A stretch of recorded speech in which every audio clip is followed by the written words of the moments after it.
اسلام محض چند عبادات کا مجموعہ نہیں ہے بلکہ ایک مکمل نظام حیات ہے جو فرد کی اصلاح کے ساتھ ساتھ پورے معاشرے کو عدل، مساوات اور رحمت کا گہوارہ بناتا ہے۔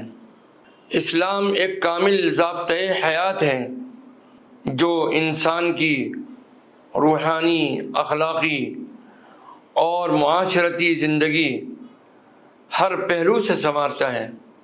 اسلام نے جہاں عبادات کے ذریعے بندے کو اللہ سبحانہ و تعالیٰ سے جوڑا، وہیں مالی عبادات کے ذریعے معاشرے میں عدل، انصاف، ہمدردی اور اخوت کو فروغ دیا۔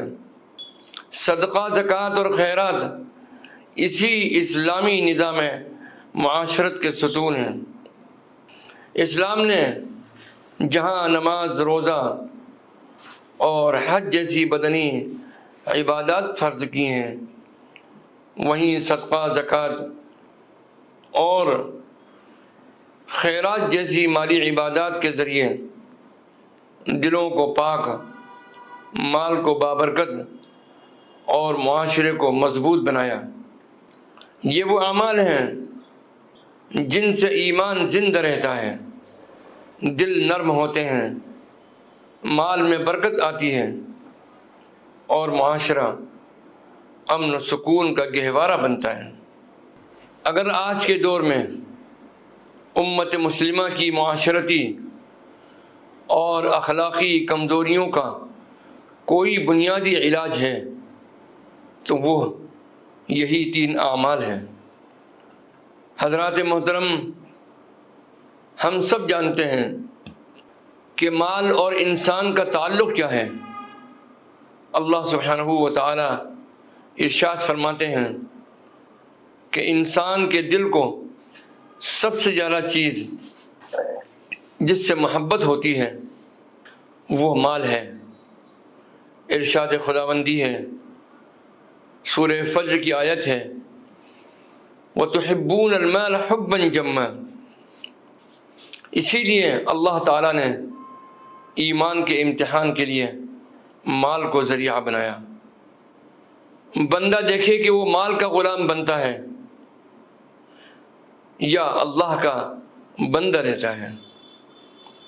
صدقہ، زکوٰۃ اور خیرات دراصل اسی امتحان کے مختلف مرحلے ہیں۔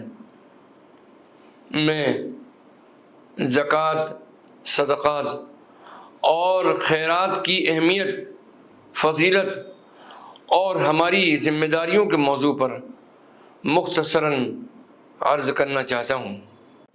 محترم ناظرین، زکوٰۃ کی شرعی حیثیت سے ہم سب واقف ہیں۔ زکوٰۃ فرض ہے، اختیاری نیکی نہیں ہے۔ اس کا انکار کفر تک پہنچا سکتا ہے اور اس میں کوتاہی سخت گناہ ہے۔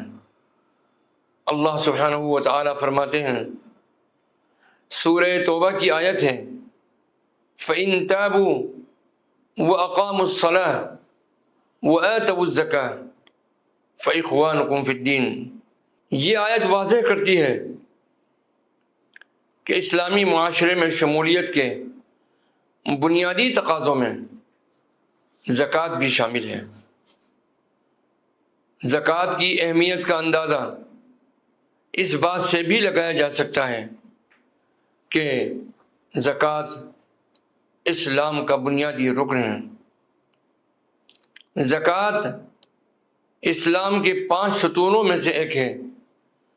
قرآن مجید میں تقریباً 30 سے زیادہ مقامات پر نماز اور زکوٰۃ کو ساتھ ساتھ ذکر کیا گیا ہے، جو اس بات کی دلیل ہے کہ جس طرح نماز دین کی بنیاد ہے، اسی طرح زکوٰۃ بھی دین کی اساس ہے۔ اللہ سبحانہ و تعالی فرماتے ہیں، وَأَقِیمُوا الصَّلَاةَ وَآتُوا الزَّکَاةَ وَارْکَعُوا مَعَ الرَّاکِعِینَ۔ یہ سورہ بقرہ کی آیت ہے۔ دوسرے مقام پر ارشاد باری تعالی ہے، خذ من اموالہم صدقۃ تطہرہم وتزکیہم بہا۔ یہ سورہ توبہ میں اللہ سبحانہ و تعالیٰ نے ارشاد فرمایا کہ زکوٰۃ مال کو ناپاکی سے پاک کرتی ہے، دلوں کو حرص اور بخل سے صاف کرتی ہے۔ زکوٰۃ ادا نہ کرنے والوں کے بارے میں اللہ سبحانہ و تعالی نے سخت وعید سنائی ہے۔